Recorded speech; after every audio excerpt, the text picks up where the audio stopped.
Então, pessoal, a ideia nessa apresentação é a gente discutir um pouco o papel da Amazônia nessa discussão sobre bens comuns, sobre recursos naturais, sobre meio ambiente e sociedade, né? Basicamente, a linha condutora de todas as apresentações, ao meu ver, elas evidenciam a relação entre sociedades humanas e natureza e também as injustiças, que, na verdade, são os reflexos de como o ser humano vem manejando e explorando os recursos naturais, né? Quando a gente fala em Amazônia, a maioria das pessoas logo pensa num lugar bastante preservado, com uma alta biodiversidade, né? Muitas espécies animais, muitas espécies vegetais. Então, a Amazônia, por muito tempo, ela figurou no consciente coletivo como uma região de abundância de espécies. O que é verdade, né? Talvez seja aí um dos ambientes naturais mais preservados que a humanidade ainda pode contar, né, em pleno século XXI. Mas, além dessa alta biodiversidade, a Amazônia é um lugar muito impressionante, né? Aliás, só alguns exemplos, né, para situar as pessoas que talvez não conheçam muito a Amazônia, mas a Amazônia possui mais de 40 mil espécies de plantas, mais de 16 mil espécies de árvores de grande porte, 5.600 espécies de peixes, 1.300 espécies de aves, mamíferos, né, anfíbios, répteis, e o que dirá de invertebrados, né? Então, realmente, a Amazônia é um grande legado biológico que a humanidade ainda dispõe. Mas, além disso, e muito além disso, a Amazônia também é palco de uma impressionante diversidade cultural. A Amazônia, diferente do que se pensa, ela é habitada, né, há milênios por povos muito diferentes que vêm interagindo com a floresta e produzindo conhecimento, um grande arcabouço de conhecimento, né? Infelizmente, no Brasil, a gente às vezes resume tudo isso numa palavra só, que é o índio, né? Mas nem o povo brasileiro tem noção da grande diversidade cultural que está por trás dessa palavra. Então, uma das coisas que eu acho incrível na Amazônia, né, que a gente tem mais de 316 grupos indígenas, né? Uma grande variedade linguística. E uma das coisas que eu acho mais incríveis é que a Amazônia é ainda um lugar que você pode encontrar desde um micro-organismo novo, que pode sintetizar uma nova molécula, que pode virar a cura para uma doença, até um grupo humano que nunca teve contato com a sociedade tal qual a gente conhece. Então, a Amazônia talvez ela seja uma das últimas grandes fronteiras para o conhecimento humano, né? Que representa impossibilidades de caminhos, né? Tanto de desenvolvimento local, como também para o acréscimo, né? Do conhecimento que o ser humano tem do planeta que habita. Então, a Amazônia ela aparece como um grande patrimônio da humanidade. Além de toda essa riqueza cultural e dessa riqueza biológica, a Amazônia ela provê diversos serviços para a humanidade, né? Que vão desde a regulação climática, como a provisão de água doce, né? Provisão de cosméticos, de medicamentos e de alimentos também. Então, a Amazônia, assegurar um futuro sustentável para a Amazônia, né, garantindo esse legado biológico e cultural, é um dos maiores desafios da nossa sociedade contemporânea e é uma grande responsabilidade do povo brasileiro. A cada dia, essa importância da Amazônia tem ficado mais claro para a sociedade, mas ela ainda precisa ser tratada com a importância que ela merece, né? Então, eu acredito que discutir o processo de ocupação e exploração da Amazônia é muito importante nesse contexto dos bens comuns, porque na Amazônia a gente tem muitos exemplos do que dá errado, do que deu errado ao longo da história e do que vem dando errado ainda, né? E também temos alguns exemplos positivos, que vai ser o que eu vou apresentar aqui, e que dialoga com a maioria das apresentações que vão ter nessa manhã. Como todos sabem, a Amazônia, além dessa grandeza cultural e ecológica, a Amazônia ela também está imersa num mar de ameaças. Hoje em dia, por exemplo, o desmatamento nos últimos anos da Amazônia aumentou 268%. A gente tem uma investida governamental, e me desculpem, mas não tem como não falar, né, da estratégia política adotada pelo governo brasileiro nesse momento, que é uma verdadeira catástrofe. Na verdade, a gente está repetindo no governo atual uma política de ocupação e exploração praticamente colonial, né? A diferença é que, em vez de pau-brasil e ouro, a gente está atrás de outros tipos de minério, de árvores, mas exatamente na mesma ótica, né? Onde você socializa todo o prejuízo ambiental e todo um impacto e você concentra o lucro na mão de poucas famílias. Então, é importante se dizer isso, porque a gente vive num momento de muitos ataques aos povos originários e ao meio ambiente da Amazônia nesse momento. E não é só o desmatamento que é preocupante, mas também a mineração. Por exemplo, estima-se que nos próximos 20 anos a mineração vai crescer 5 vezes na região. E nesse modelo, nesse projeto de alta destruição ambiental, né? Além da mineração, as hidrelétricas, a gente tem quase 300 hidrelétricas planejadas para a Amazônia, que na maioria das vezes são feitas sem critérios ambientais e sociais que sejam ancorados, né, na ciência e nos direitos humanos. Belo Monte está aí para qualquer um ver, né, para qualquer um analisar. E também uns processos que são mais sutis, que eles não são percebidos, por exemplo, por imagem de satélite, mas que são muito importantes, que é, por exemplo, o processo de defaunação e a sobreexploração, né, onde você reduz as populações animais de uma forma muito grande, algumas são extintas localmente, e elas deixam de desempenhar a função ecológica que elas têm no ambiente.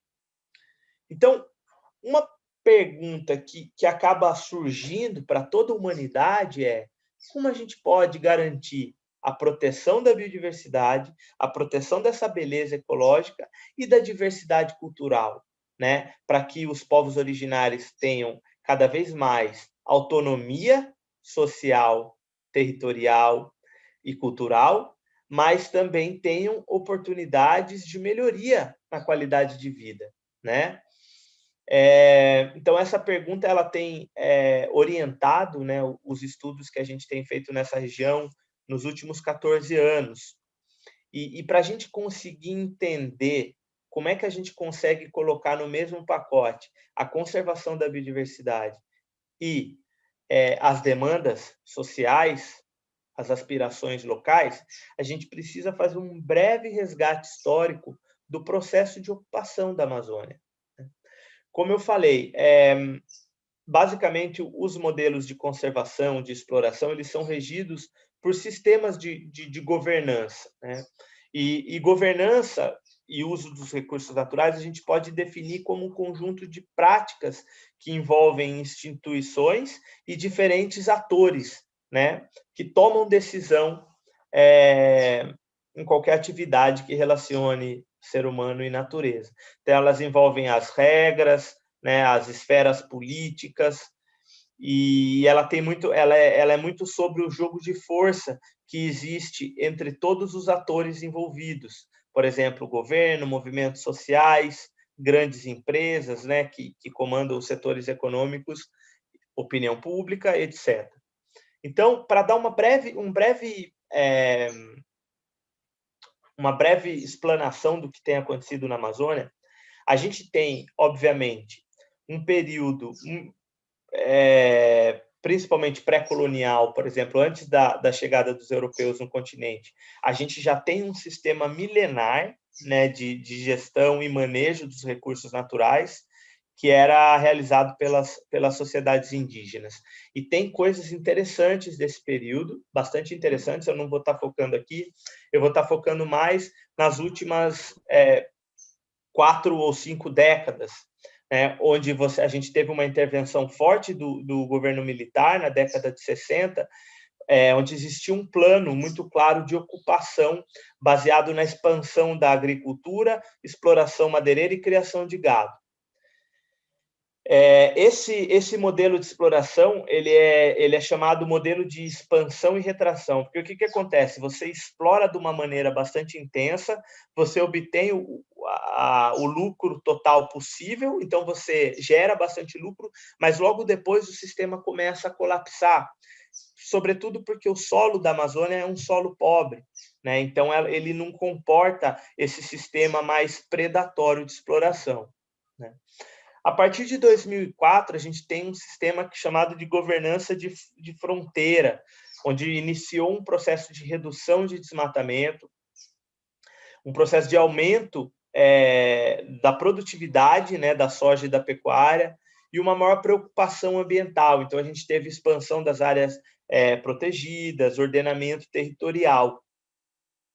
E esse conceito de governança de fronteira, ele evoluiu, né, para um conceito de governança das fronteiras, onde a gente teve uma maior diversificação dos atores, né, fortalecendo o papel dos municípios, incluindo a sociedade civil e colocando esses recursos naturais da Amazônia numa perspectiva de exportação.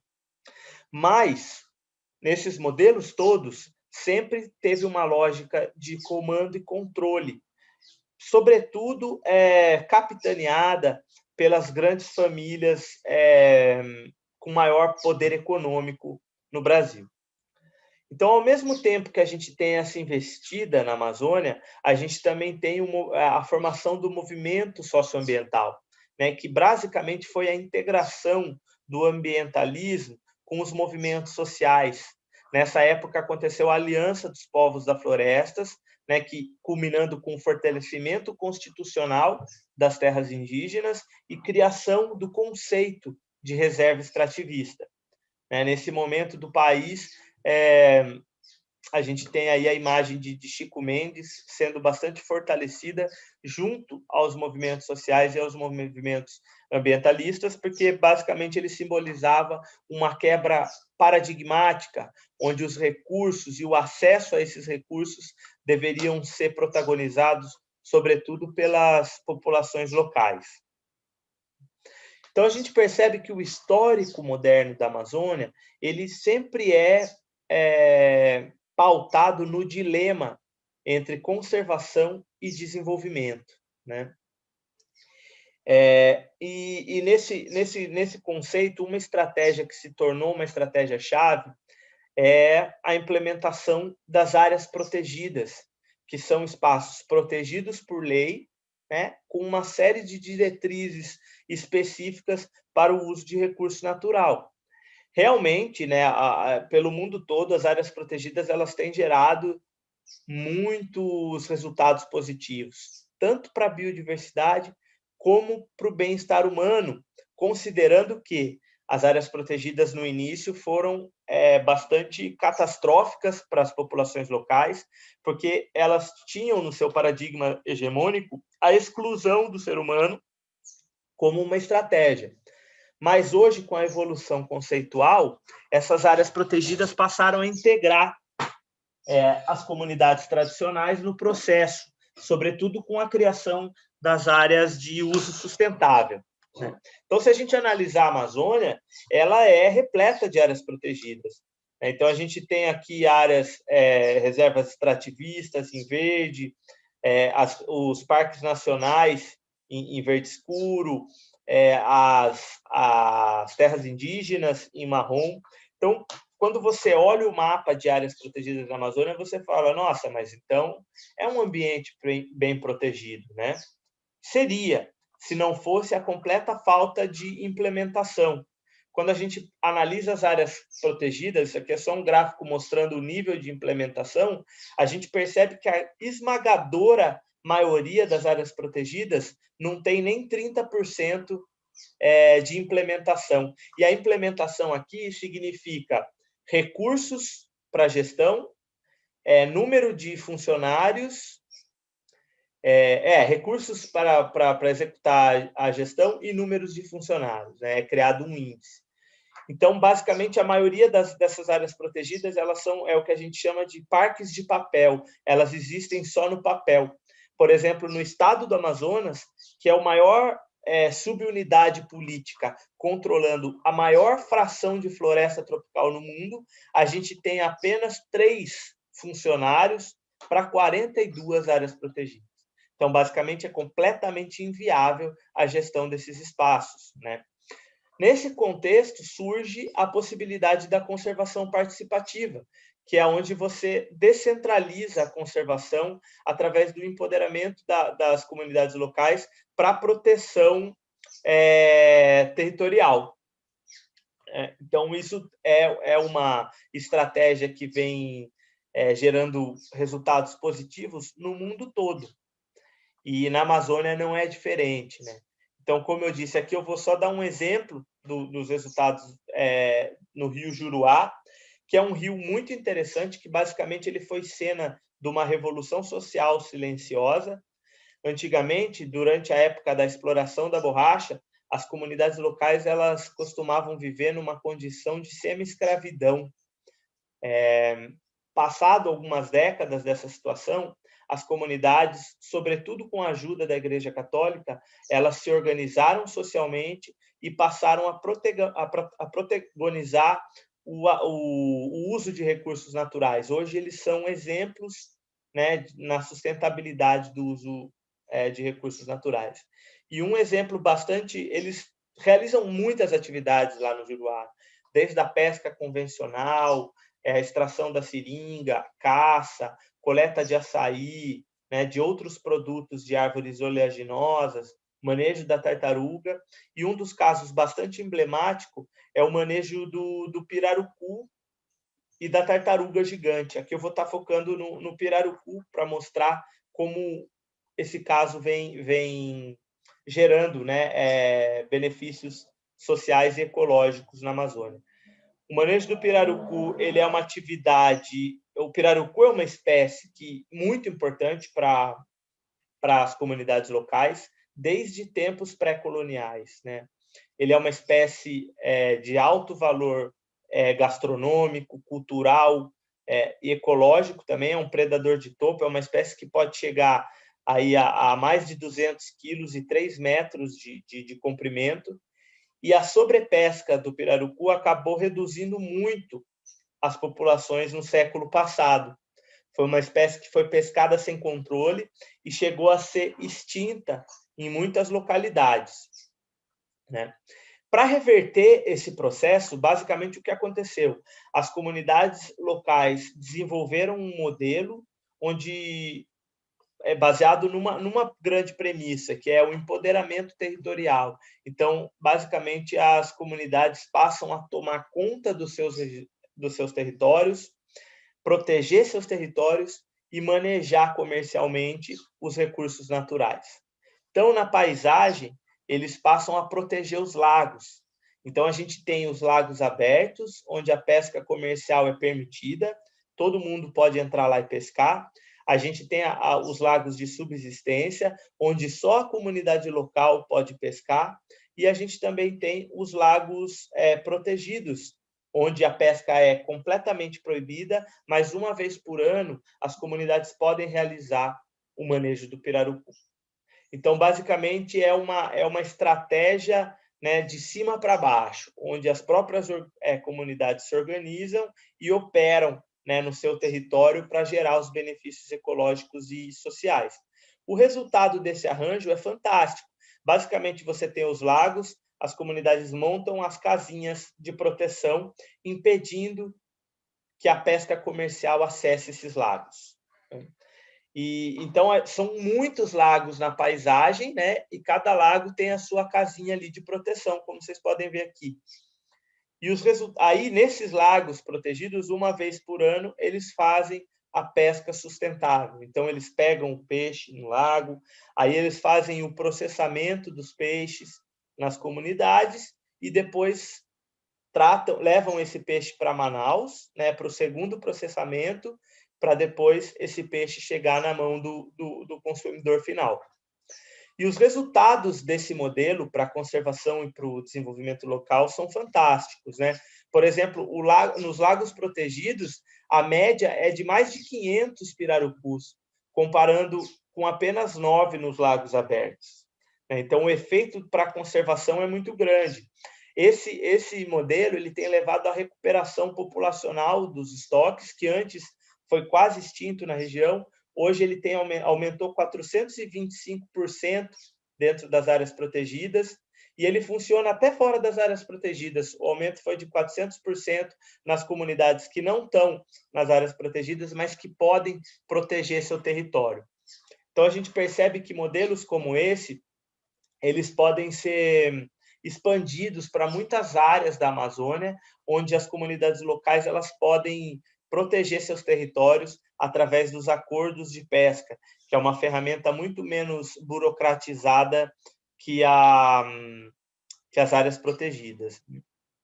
E esse modelo também tem gerado uma ampla gama de benefícios sociais, como geração de renda, melhoria da infraestrutura, segurança social, segurança alimentar, autonomia territorial, aumento da autoestima das comunidades e redução da evasão do campo, né? Então, até igualdade de gênero, né? Nessa foto vocês podem ver, tem alguns artigos publicados mostrando que as mulheres com o manejo do pirarucu estão recebendo sua própria remuneração, o que tem dado uma autonomia e uma liberdade muito maior para elas, né?